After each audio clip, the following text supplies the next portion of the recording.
Une des désignations, un des titres qui est donné à l'Église est celui d'épouse, la femme de l'agneau. Ici, nous devons nous reporter à un grand nombre de passages des Écritures, de la Genèse, de Matthieu et de Marc, des Éphésiens et de l'Apocalypse. Presque la dernière parole de l'ange à l'apôtre Jean fut « Viens, je te montrerai l'épouse, la femme de l'agneau ». Apocalypse 21, 9. Des termes presque synonymes, mais cependant pas tout à fait identiques en signification. Rappelons tout d'abord quelque chose du commandement de cette relation. La première parole la concernant est venue de Dieu lui-même. Il n'est pas bon que l'homme soit seul. Genèse 2, 18. L'idée de cette relation donc au commencement même a été celle d'une communion, d'une compagnie.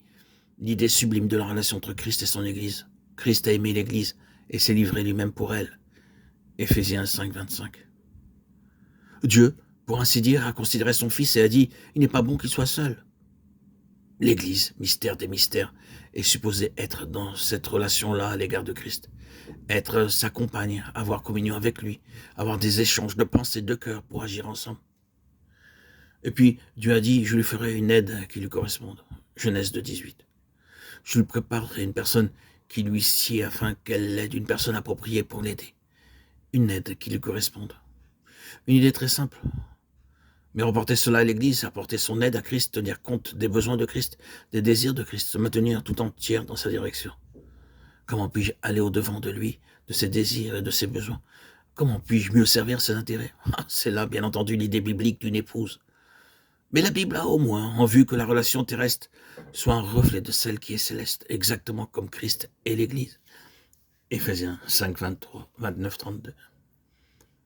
Le point est le suivant. Chers amis, frères et sœurs, vous et moi, si nous faisons partie de l'Église, nous devons nous maintenir entièrement de son côté. Comment pouvons-nous lui plaire? Comment pouvons-nous aller au-devant de lui en ce qui concerne ses besoins, ses désirs et ce qui sera en faveur de ses intérêts? C'est là la toute première idée liée à celle d'épouse, la femme de l'agneau. Avec cela, bien entendu, vient l'idée d'identité. Les deux deviendront une seule chair, Genèse 2, 24. Matthieu 19, 5, 1. Corinthiens 6, 16. Ils sont un, non plus deux à présent, mais un, une seule chair. Souvenez-vous d'Éphésiens 5 à cet égard. En outre, l'idée de relation et son accroissement. Soyez féconds, multipliés. Genèse 1, 28.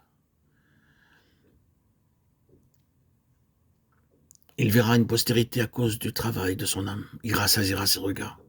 Ésaïe 53, 10, 11. Comment? Il n'y a aucun autre moyen si ce n'est par l'Église. Chers amis, frères et sœurs, notons ceci. Le travail de son âme doit être satisfait par le fait que l'Église amène à l'existence de nouveaux bébés, de nouvelles naissances. Et cela place l'évangélisation sous une lumière nouvelle, n'est-ce pas? C'est pour lui. Ce n'est pas simplement l'intérêt d'avoir des âmes sauvées. C'est dans le but qu'il contemple le travail de son âme qu'il soit satisfait. Chers amis, l'Église est le vase dans lequel et par lequel Christ est reproduit, par lequel, pouvons-nous dire, il est propagé. Et toute Église qui se nomme ainsi, qui n'est pas reproductrice, à laquelle le Seigneur n'ajoute pas, dans laquelle n'ont pas lieu des naissances spirituelles, a manqué le but de sa relation avec Christ.